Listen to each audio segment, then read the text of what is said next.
One of my biggest inspirations as a writer is a book series called Boogie Pop that I read back when I was a teenager. I want to say 15 when book 1 came out in the US.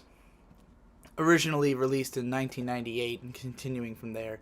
We only ever got the first 4 books in the series here in the US, but in volume 2 there's a part where the author, Kohei Kadono, is talking about what the title means in the afterword. The title Boogie Pop. He was explaining that when he was trying to get his start, trying to get published for the first time, he was constantly getting rejected because his work was too weird, too out there. Publishers were always saying, oh, well, we can't publish this, but maybe someone will, etc. And he had started to develop a deep admiration for and jealousy of pop media. He said that he loved pop and he wished that he could create it, that he could understand it, but it just wasn't totally in his blood.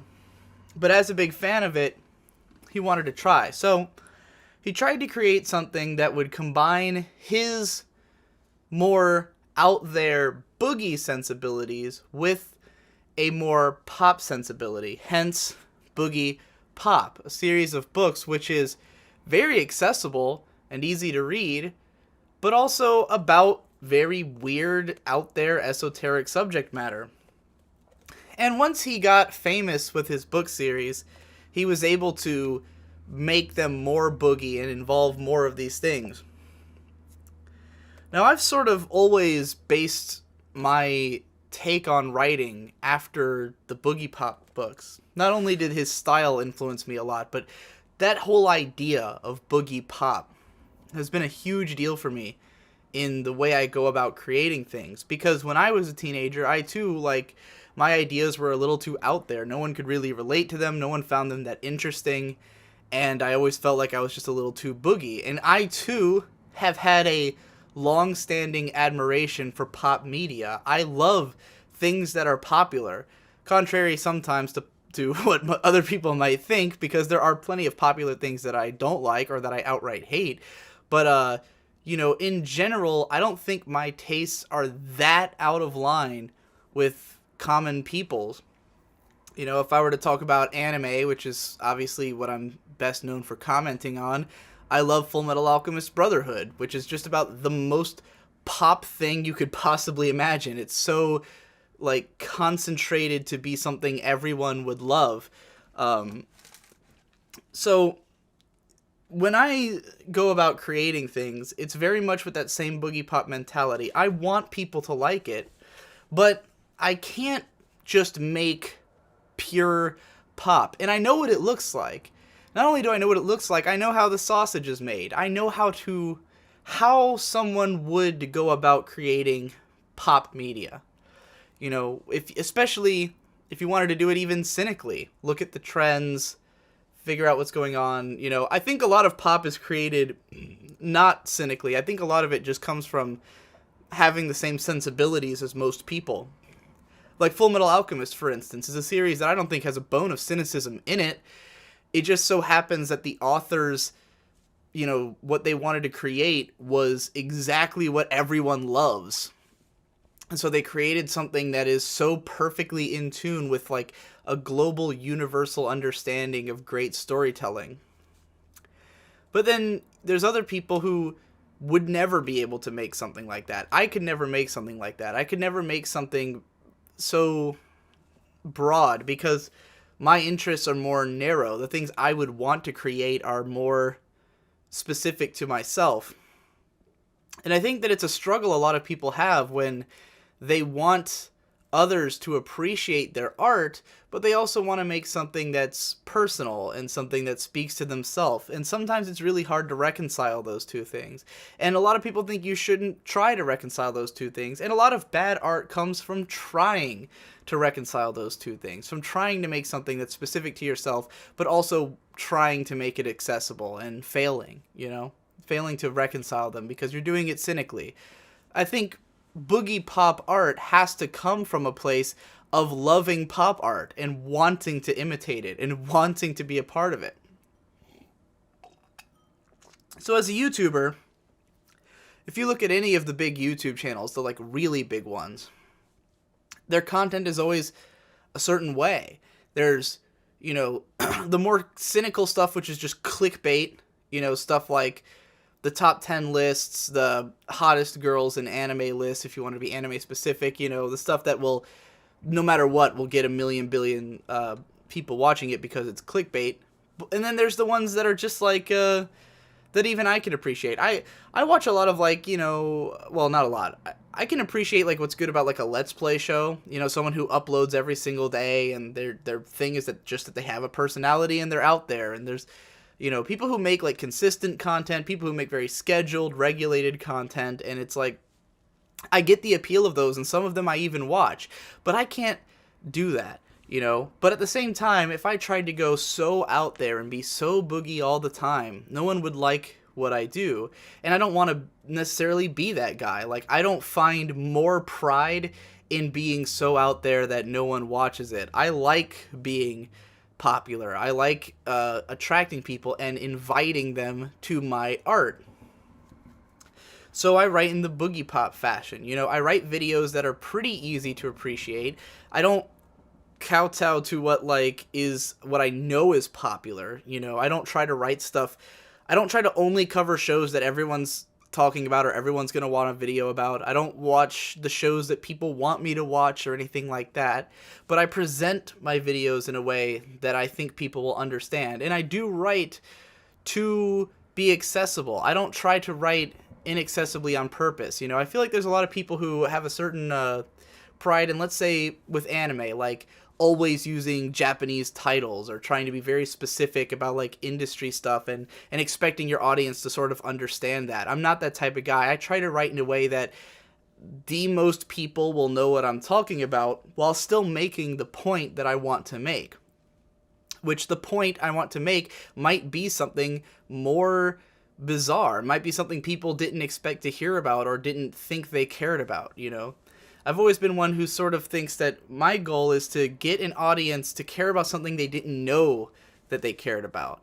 To sort of bring them on a journey with me, to say like, hey, I'm going to make you understand my feelings. That's why in stuff like my Asterisk War video, I say like, you know, I'm going to take you on this journey with me so you can understand why I hate this studio and this show. Because it's invitational. I want you to be along for the ride. I'm not writing for people who already agree with me or already feel the way I feel.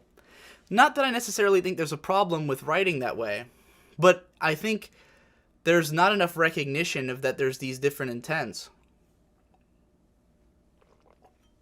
So let's take a look at one of what I consider to be the absolute masterpieces of boogie pop fiction, House of Leaves by Mark Z. Danielewski. I don't know if you can read that title because there's no lighting back here.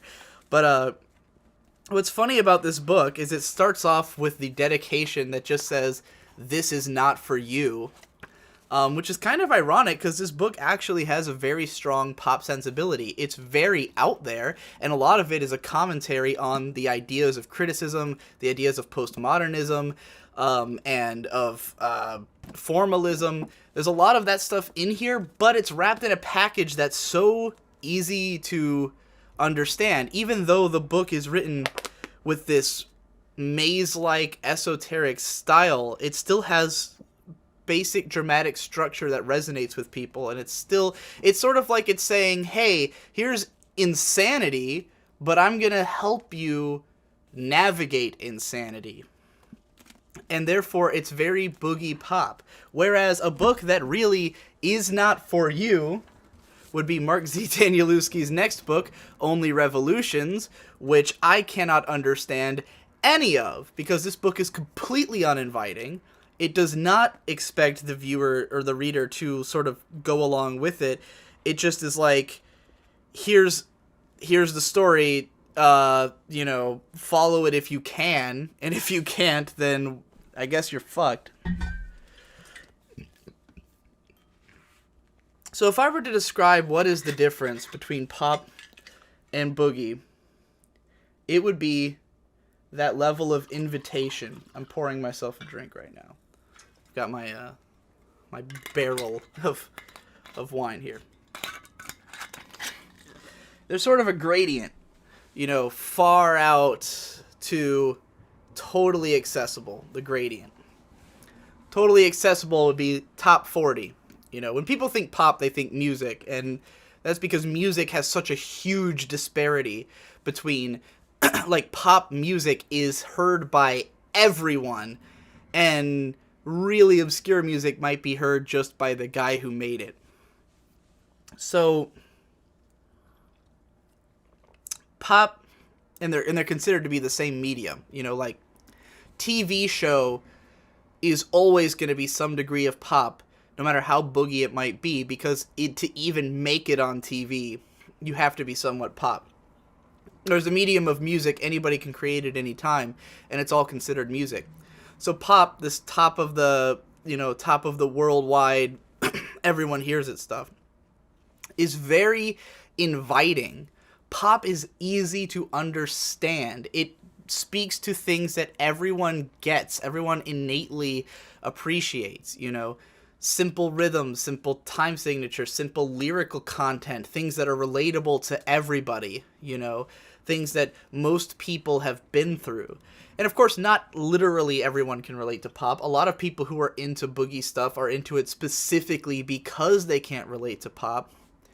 But then there's stuff that sort of strikes that balance. I would say one of the most successful, like, boogie pop artists who leans more on pop would be like Lady Gaga, where she clearly has an edge of being a little bit more out there and being a little bit more specific, but while still having this incredibly broad pop appeal. Whereas going in the other direction, you might get something like Coheed and Cambria, who is extremely accessible and a lot of people love them, and they have some big hit singles, but they are still kind of weird. And so people who reject pop often get into bands like that.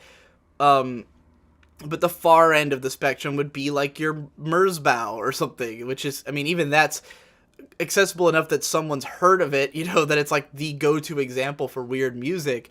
But like, that's sort of the face of what boogie is, the far end of the spectrum.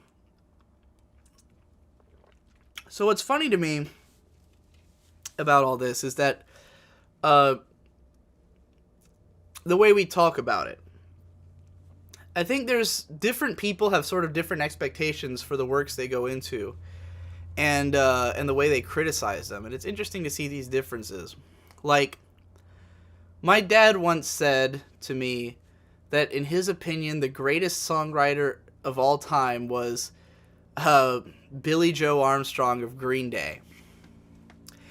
And my dad's standard for what is great songwriting is essentially that it's accessible, that everyone loves it.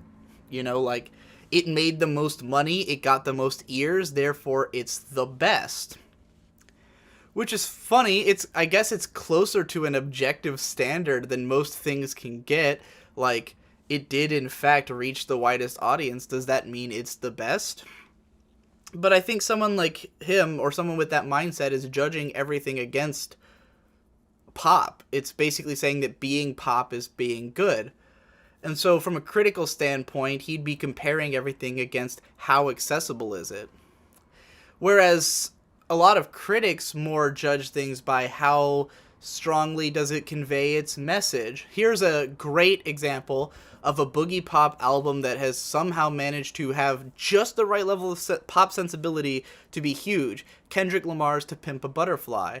This is an album that was on every album of the year list last year at the top. Everyone loved it. Every critic appreciated it because it was very accessible in places and very much had this pop appeal while also being really weird, really out there, really experimental, having lots of great artists work on it and sending this message very clearly.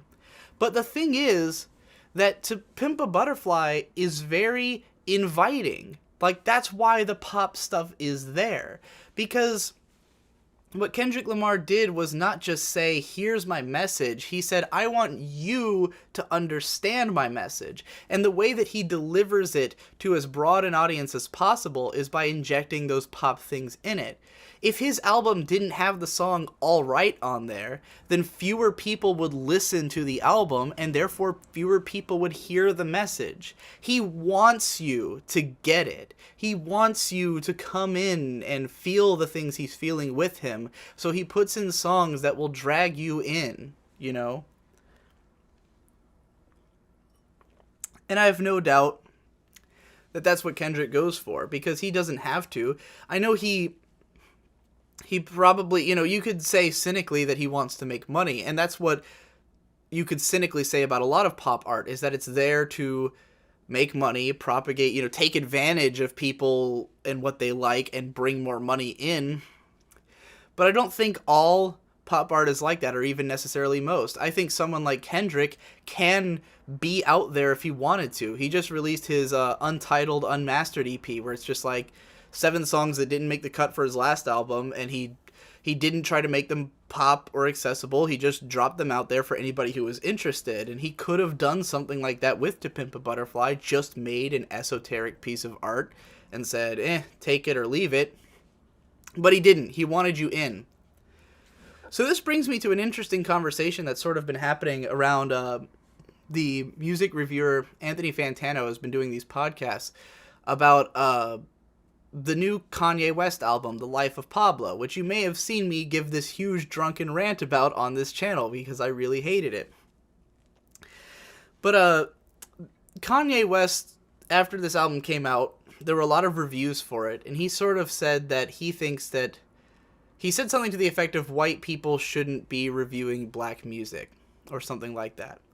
And the argument has more or less come around to the idea that that maybe white people inherently can't get certain things about the black experience, about, what Kanye's trying to communicate on this album.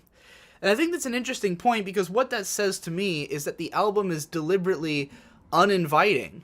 It's literally saying, I didn't make this for white people. I made it for just a certain race. Deliberately making something that you don't want everyone to appreciate. And then, in spite of that, in Kanye's case, nonetheless, promoting it heavily to all audiences, asking for a lot of money, and asking a white man to help him through his incredible debt that he apparently has. But leaving all that aside, it's an interesting conversation to have, because I feel like Kendrick Lamar's album, while it is heavily addressed to black people, a lot of the lyrics are specifically saying, like, hey, black community, I'm talking to you. But nonetheless, it still tries to invite everyone to be a part of this message. It tries to invite people. And I'm not saying that's better or worse than taking the approach of saying, like, I'm just making this for certain people. But I think it's interesting once you start bringing critics into the mix. Because critics, all they are spokespeople for the audience. That's all we're representatives. People like me, we're basically delegates, represented delegates for the common populace's opinions, right? Like, every critic is to some extent writing about their thoughts, but the reason that people watch them is that their thoughts represent more people, I've always been interested in that phrase where they said that, like, every one person who speaks out represents 100 people who are silent. I don't necessarily agree with that. As a YouTuber, when you have a comment section, you slowly realize that a lot of your comments are from the fringe, are from the people who don't at all represent everybody else, and that's why they're commenting, that's why they're raising their voice, because they're not, because they're underrepresented within a group.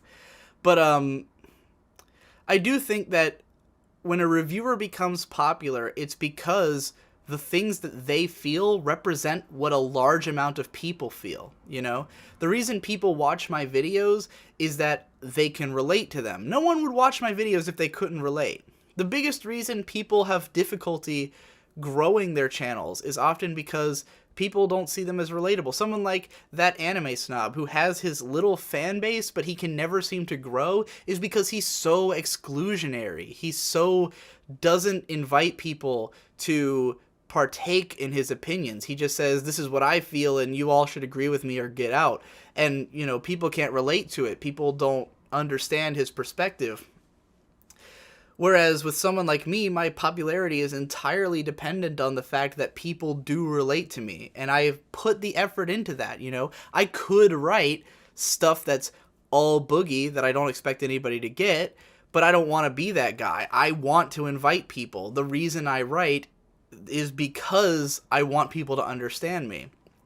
So what critics really are mouthpieces for an audience. And I think that there are cases to be made for the fact that we need more, you know, we need more diversity in criticism, because I think that there are people who are starved for it. And I think that there are people who could provide it who don't necessarily know that they are waited for, you know? And even I feel like I'm one of those people.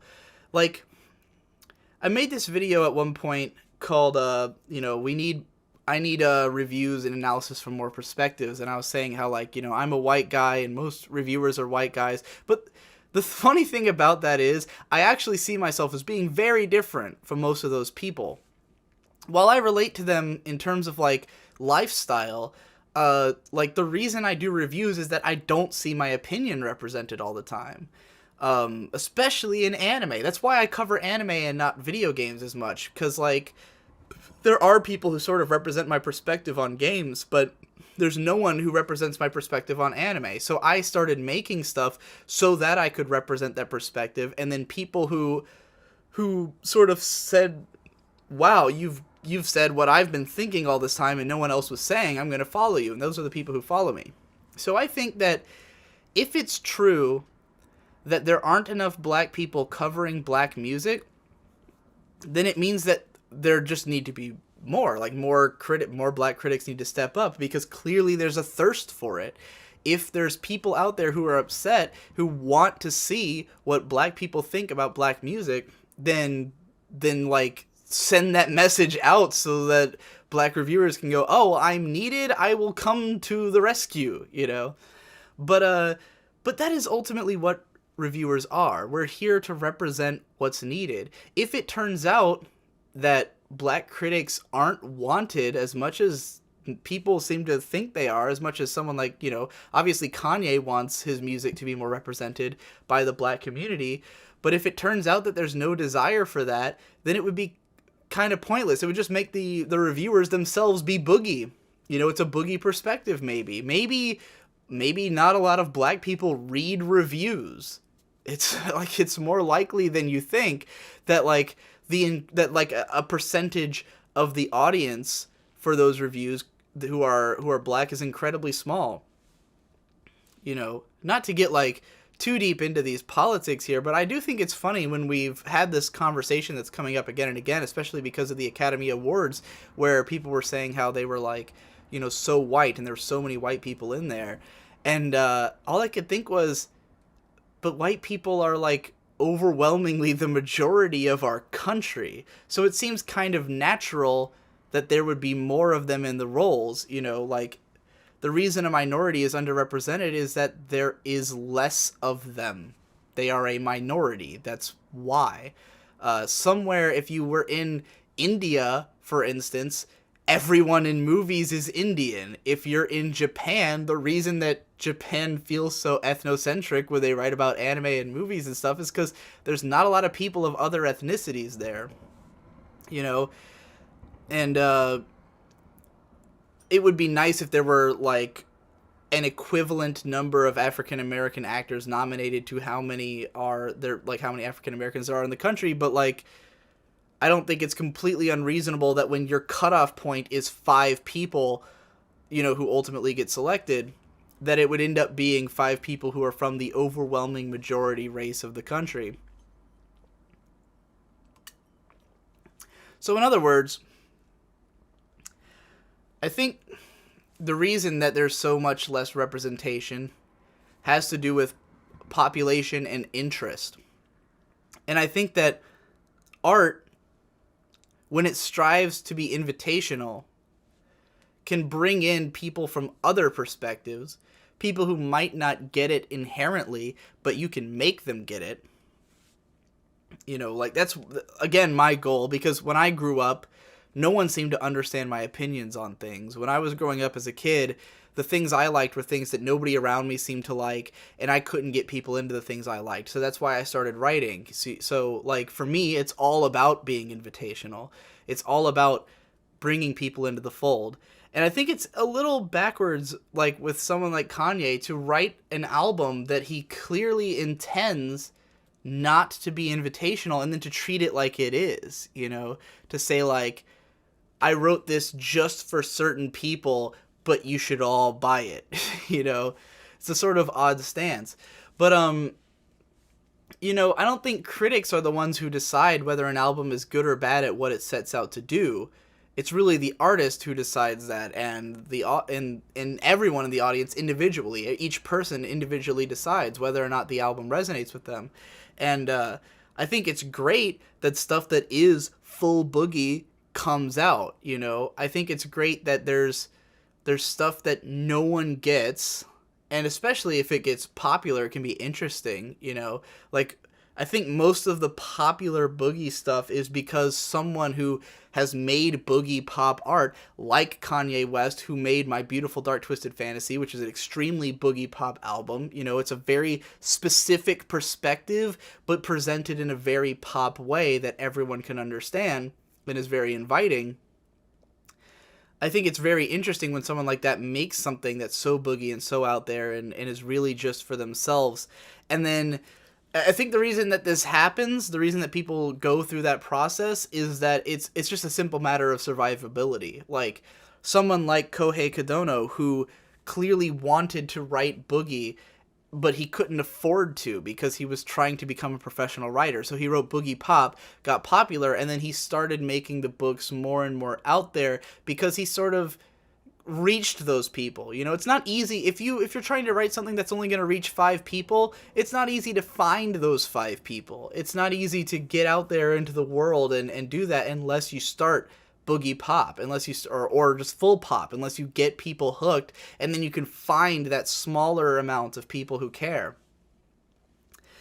And you know, I've always said that that's sort of what I try to do, and it's worked out well for me. Like, this channel is completely emblematic of me trying to do that, where, you know, there was a time when I would have just wanted to be this, like, just off-the-cuff rants and weird videos and bizarre things that I post on this channel, when I could never have, no one would have watched these when I first started. Like, if Digibro After Dark was all that Digibro was, then I'd have no audience. But because I have so many followers on my main channel through my more pop art, then when people, you know, like the people who are into the boogie stuff find it, this channel probably has, like, on average 2,000 to 3,000 views a video, and my main channel averages between 15,000 to 100,000 views a video, depending on how popular it is.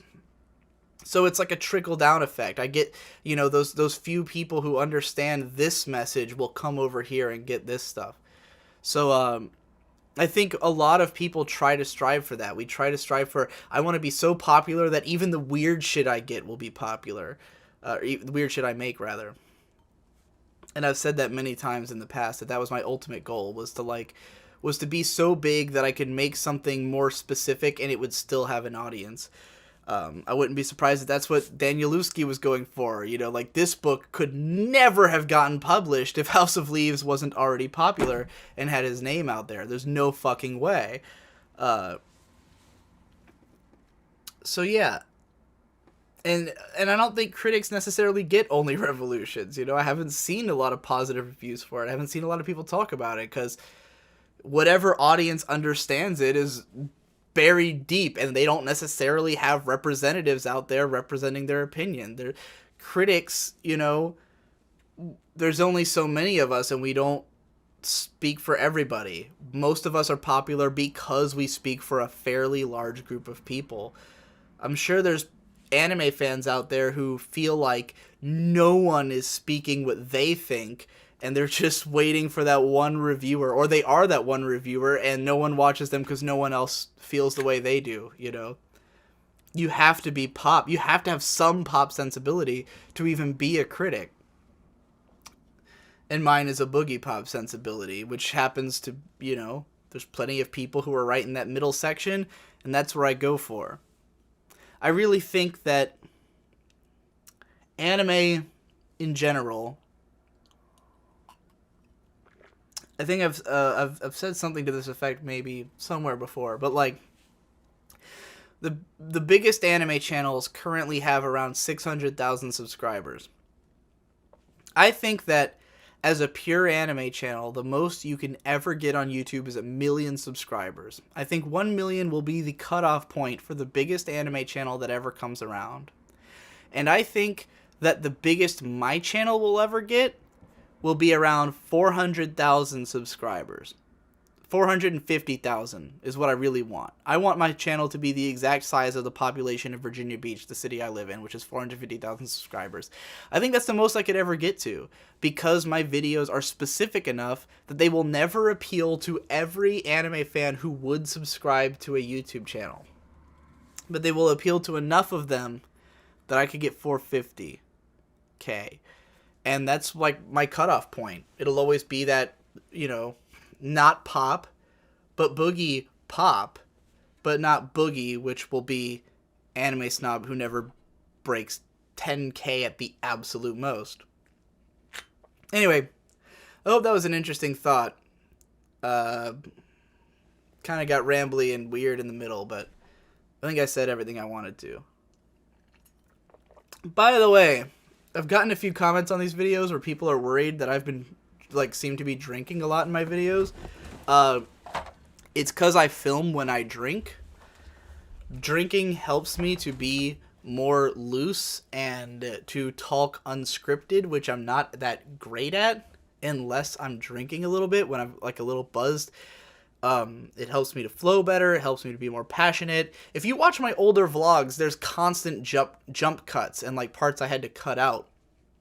But because of like getting better at talking and then sort of feeling loose and like I can go on, you know, makes it so I don't have to do that as much. So like, it's not that I'm drinking every single day. It's that like, I want to say 80% of the times that I drink, I end up recording something as a result of it. So